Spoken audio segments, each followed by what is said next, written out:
Okay, we're gonna try to get this done as quick as possible because A, tomorrow night's the new episode, B, I'm 2 episodes behind on my commentaries, and C, the pollen is getting fucking fierce. So I gotta get this done before the pollen kicks my ass out here. So I'm doing my commentary on RuPaul's Drag Race Season 6, Episode 7, entitled Glamazon by Colorevolution. Shameless product plug, I know.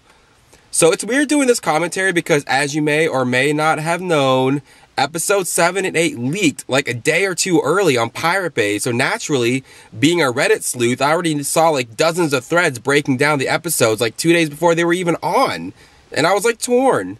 In one way, I was kind of like relieved that my favorites were indeed still safe and going strong, but then I was kind of like bummed that all the suspense was sucked out of the room because I knew what was already going to happen. I hope they increase the security so none of the other episodes leak, because people have like their commentaries up like on the Sunday before the episode. And y'all know me, I'm so freaking slow with editing, and with a double episode plus a double Untucked, I was just like, ain't that a biscuit? Now I really have to crank these reviews out or I'll be like chopped liver, as Jocelyn calls it. I don't know about you, but I hate fucking liver. So instead of Gia shade opening episodes, we have Trinity excuses. And I'm unsure which I prefer, to tell you the truth. No, actually that's crap. I prefer shade over excuses. And I think because this was like a black and white challenge, I think I want to do this episode in black and white. Okay, much better. But we know this is like the cusp of Trinity's miraculous turnaround redemption arc. So we will get spared like the pity party for at least 2 episodes, which is like, yay! Unfortunately, we still have to endure Dayla's temporary overinflated ego, Darian's newfound bitchery, and Courtney's struggle with beauty and perfection in her attempts of becoming edgy and relevant. And of course, she's not going anywhere according to her confessional. And, you know, it's like promised a spot in the finale much? It's like an episode of Melrose Place or something. Oh, y'all too young. Y'all too young. Never heard of Melrose Place? Damn, I'm old. Whew. Allergies. I'm still gagging over how beautiful Bianca is in this damn gold dress. And I'm also gagging over Bianca's obvious attempts to groom Trinity into a winner. And she's done wonders thus far with the door. All she needed was a cincher, and boom, she's good. Trinity needs like a whole new attitude, and Bianca's giving her like the mommy reprimand in the workroom after the lip sync. Luckily, Bianca is a living, breathing attitude adjuster, so Trinity is in good hands. Ru basically tells Bianca that this is her role, being a mentor, especially in the workroom. I'm like, shady lady, she better be paying Bianca for these advanced classes in drag. Bianca has like bills to pay and a movie to finance. She don't work for free. Let's discuss this produce mini challenge where the queens have to like drag up some long fake press-on nails and then be like hand models showing off their produce item with a ton of sexual innuendo at every turn. With melons, carrots, cucumbers, and nuts. Laganja wins the mini challenge and I was like, huh? I'm not hating on Laganja here, but from the clips they showed us, she was the only queen that didn't even paint her freaking nails. Her nails were still that translucent whitish color with silver glitter haphazardly thrown all over them and some mini fake crystals. It's like the ugliest nails of all the remaining queens. Dayla, on the other hand, was channeling her inner Jocelyn and had on like so much bling that you would have thought she was gonna do a gangster rap video for the 2nd week in a row. If you were to ask me, I would say that Courtney or Trinity or even Dayla had the best paint on their nails. And as far as modeling their produce goes, I felt Adora's rough nut play or Courtney's handling of the butternut squash should have gotten the win. I absolutely love Jocelyn's little snicker at the foreskin banana peel joke. And of course, the most amazing laugh from Bianca Del Rio ever when Ru was describing the cucumbers she was modeling. She goes, and I quote, "Cucumbers, just like drag queens, are best enjoyed when young because older cucumbers tend to get bitter." Everyone got weak at this, especially Bianca. I love that she can laugh at herself and not take all this shit so serious. Not gonna name any names, but Bianca's manly laughs give me life. They are so loud and bellowing, but they make you smile because they're so genuine. And then can we discuss how shady Ru is in this episode? Because the main challenge was a 30-second commercial campaign promoting her Glamazon by Colorevolution line of cosmetics, and the queens have to work in pairs. And since she owns 51% of the motherfucking company, she picks the teams. And the queen of shade, Ru, herself, is like, I'm gonna make sure we get some motherfucking drama up in here and pairs everyone with like interesting storylines or drama or personality clashes, which means Adore's with Laganja, Bianca's with Trinity, Courtney's with Jocelyn, and Dayla with Darian. And I was like, this shady broad. And Bianca's like, damn it, didn't I tell the universe I didn't want to work with Trinity? And Trinity doesn't even want to work with Bianca. And we all know the drama Dayla and Darian are having. And Courtney thinks Jocelyn is just a low-rate version of her. And of course, Laganja is still miffed that Adore is doing better than her because in the outside world, she's the bomb.com and Adore is the underling. Had they been allowed to choose their own teams, it would have been like Courtney with Bianca or Bianca with Adore. Laganja would have probably teamed up with Dayla or Trinity. Darian would have tried working with Courtney or Bianca. I mean, the pairings would have just been a whole lot different. And I love Bianca's read of Rue. She's like, thanks, Rue, you shady bitch. I must compliment Laganja for her understated celebration when like finding out her and Adore get extra time for her mini challenge win. She does like a relaxed and very controlled sickening. And if she was this natural, she would have been so everybody's favorite because this bitch can perform her ass off. It's like a little too late, I guess. And I'm kind of like, okay, Jocelyn, we get it. You loved Courtney before the show started. We get it. We understand. You mentioned this almost every episode. Like, almost. And I think the best thing that Courtney has ever done for Jocelyn is start being shady towards Jocelyn so Jocelyn could start seeing the human behind Courtney. Now she could turn her competitive side on and eliminate her, or she's going to eat her alive in the later challenges. Jocelyn is like a starfucker. She's in awe of Courtney and Adore. And I mean, I was too, and I still love some Adore motherfucking Delano. Hey, Adore. If you're watching, smooches, girl. Hope you and Bianca make the finale. I still get a kick when Laganja mentions the outside world, like being on Drag Race transports them to another planet.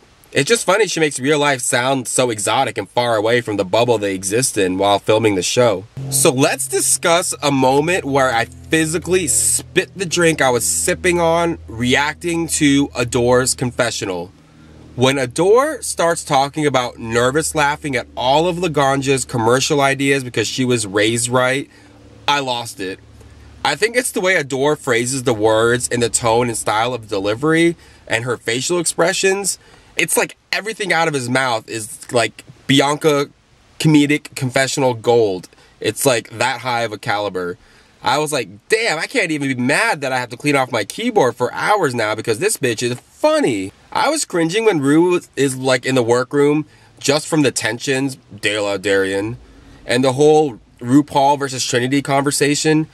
I just feel it's kind of weird that Rue's turning Trinity into her pet project. And I feel it's kind of a slap to the face of the other contestants because, yes, she gives helpful feedback to the others, but it just seems different with Trinity. It's like Rue really wants her to do good for some insidious reason. Like she wants to pass the torch to her or something. But I did enjoy the RuPaul and Bianca double team beating some sense into Trinity, and Bianca promising to take Trinity under his wing. It's like getting personal mentoring from like Warren Buffett on financials, or getting free advice on business from Amazon CEO Jeff Bezos. It's like getting a drag masterclass from Professor Apply Yourself Del Rio. Let's discuss the fuckery known as these queens shooting their commercials. It was either a lot of shenanigans and nincompoopery or really crafty editing. Although them stumbling on their lines was funny, I think there was some good editing that made it look worse than it really was. I do have to say that I actually loved every single queen's looks, with extra special shout outs to Adore and Laganja's Mean Girls, Dayla's smoldering like Jennifer Tilly type look, and Bianca's executive realness. I didn't get bothered by one look.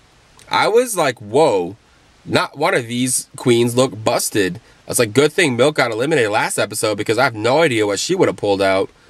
I could not stop laughing at the part where Laganja and Adore could not coordinate their over-the-shoulder looks towards the camera. And then I was also gagging at Darian's collagen lipstick, Trinity's professional hoe with the damn condom sticking out of her boobs, and Courtney not knowing what line to say next, like after the doorbell rings in their segment, and she just goes, nice package, towards the pit crew guy holding a box of Glamazon. Rue's like, the next line should be come in, maybe. I was like, you guys and your funny as shit editing. I have to say that I loved the way the storylines are inexplicably being narrated by the queens, sorted through by the queens, discussed by the queens, even joked about by the queens as they're preparing for their black and white runway main stage presentation. We see Darian and Dela are sort of talking about their tensions. We also see Jocelyn coming to grips on Courtney's superiority complex after yet another day towards her second-ratedness. And we see Trinity and Bianca have some breakthrough where they admit they actually like working together and they work well together and they understand each other and where they come from. It really redeemed Trinity and further highlighted the many layers of awesomeness that is Bianca Del Rio. Bianca is just so well-rounded. She's no nonsense. She's sensible. She's intelligent, etc., etc., etc. I mean, can we just give her a pass to the finale already and let the other queens battle it out for the other 2 or 3 spots? Okay, time to discuss the black and white looks from the teams and their commercials. Before we discuss this, can I just say I love Leah Remini as a judge, especially because she knows Michelle Visage and they have fun kiki moments the entire time. It was just funny watching them gab it up during this whole runway presentation. So now let's get to the runway. Laganja's look I initially really liked when I saw the previews, and I still didn't hate it when I saw it finally, but there were some things I actually didn't like. I love the flowing train and the way she was whipping it around the runway, and I of course love her runway stomp. And I liked her hair, but I wasn't feeling the makeup at all. And I agree with Michelle when she clocks the pants being too saggy and ill-fitting. And I think Adore looked really fierce in her outfit.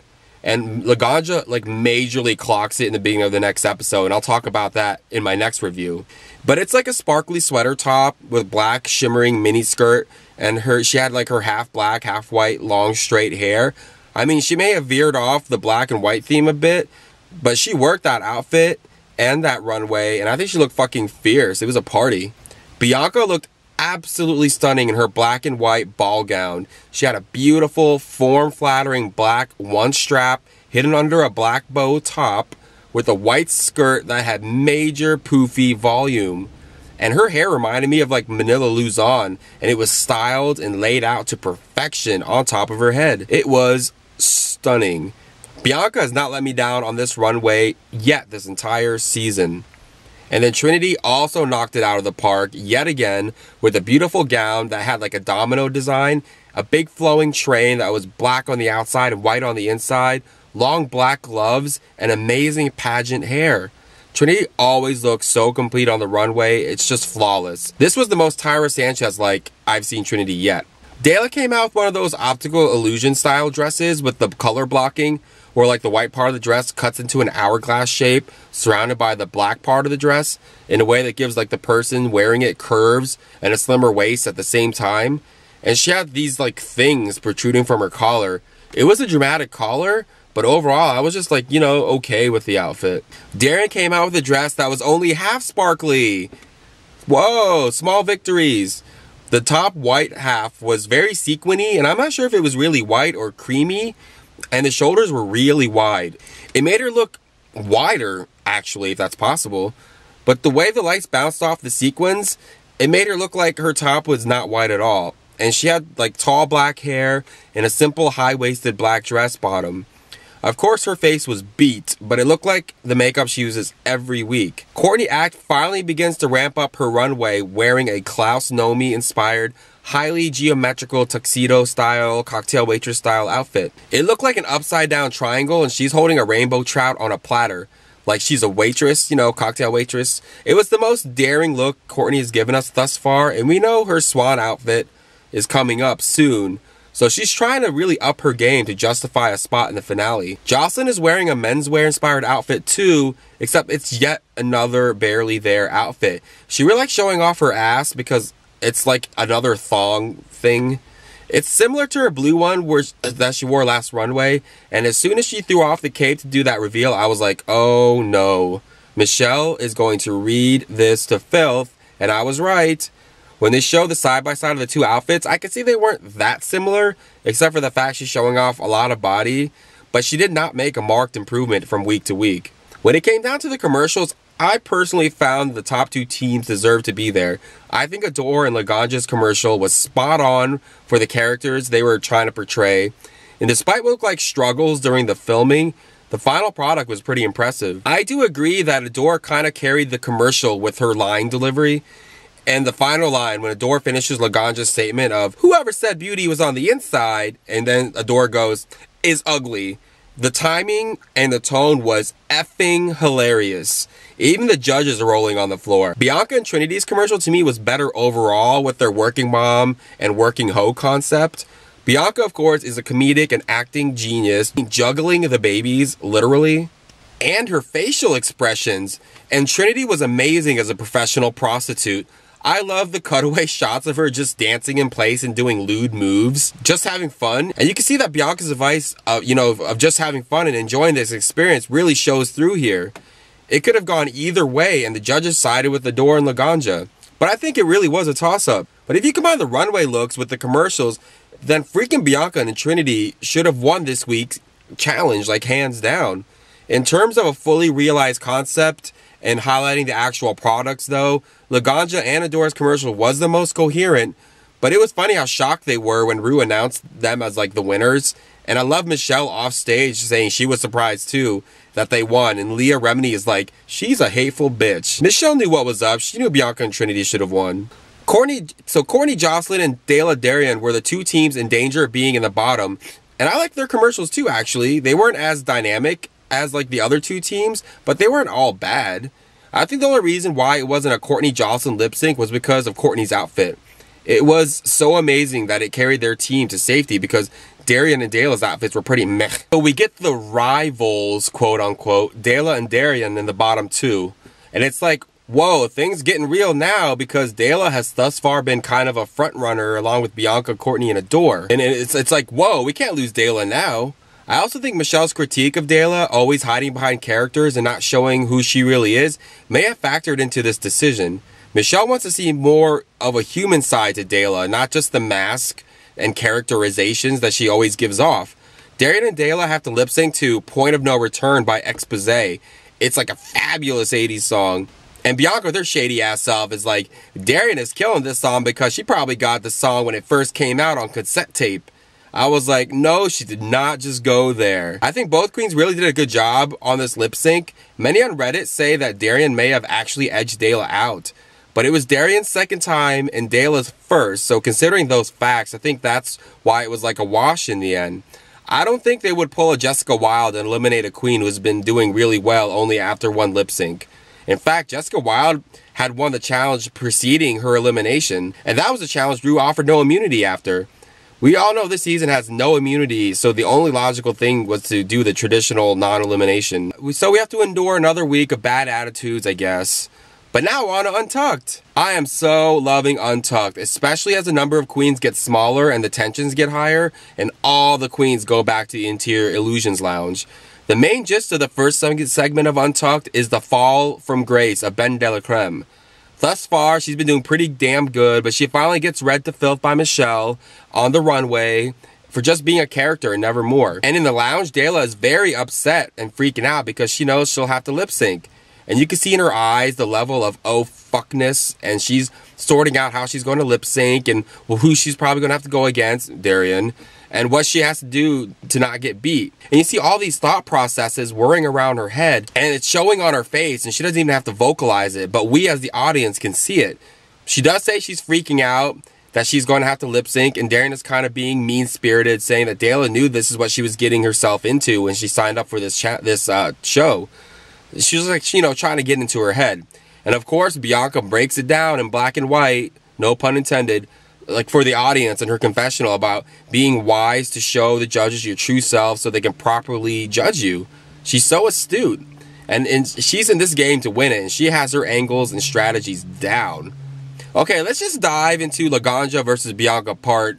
Like, I don't know, I think I've lost count, and Courtney Axe says something similar in her confessional. So, you remember when Laganja was blasting Bianca for riding on the coattails of her personal message from her parents, and she got so upset with Bianca that she would use that moment to get some shine for herself. Well, the definition of hypocrite occurs in this moment because, of course, Laganja is going to relate Dela's situation with her own and ride Dela's coattails to highlight her struggles with gaining an identity with the judges.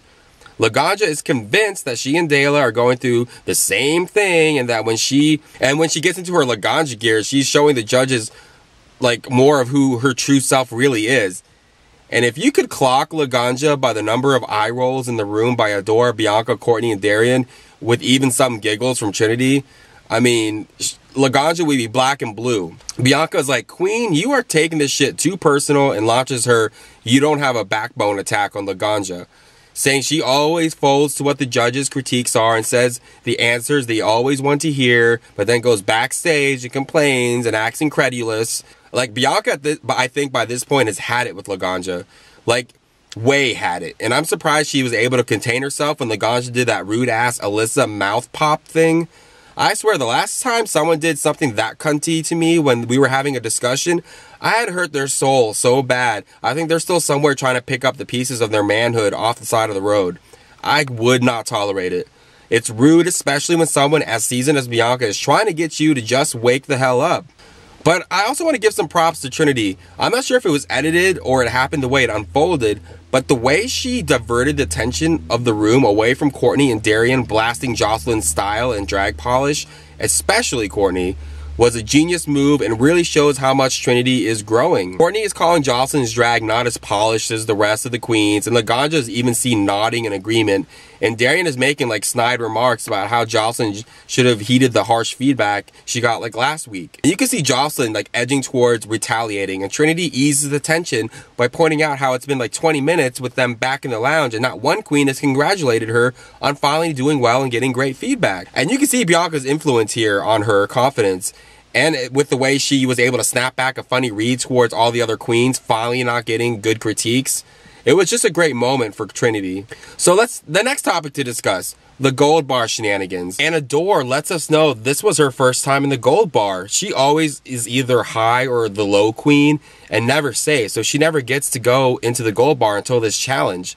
But that's not the star of the gold bar scene. It was Alyssa Edwards making a cameo as the video surprise guest, giving the queens advice in the style of Alyssa's secret. And then Laganja reacting to every word her drag mama Alyssa says like a congregant at a gospel church. And all the queens are like, WTF is Laganja on? It's so forced and contrived. And the way she recites the main slogans of Alyssa makes it seem either Alyssa uses these phrases too much or Laganja was in the know about what was going to be said. I found it very ironic how one of Alyssa's main points is to act the way you do in the streets, like in this competition. And Adore even says in the confessional that Laganja needs to listen to her mother because thus far she's been acting very extra and very out of the ordinary. And Adore would know because she started doing drag with Laganja when he was Jay in the outside world. So when even Adore is rolling her eyes as hard as Bianca, then you know something is up and Laganja's playing a character. The best is when the queens split up into what I call the strong shade group and the weaker naive group. Dela, Jocelyn, Trinity, and Laganja go back to the Silver Lounge to get a refill. And I'm like, this is interesting that this is the exact group of queens. The partners are the ones that remained in the gold bar. And they're going into the other room so that Bianca, Adore, Darian, and Courtney could air their grievances because they're the more shade-tastic queens left. It seemed like a good choreographed splitting of groups, but whatever, it's good TV.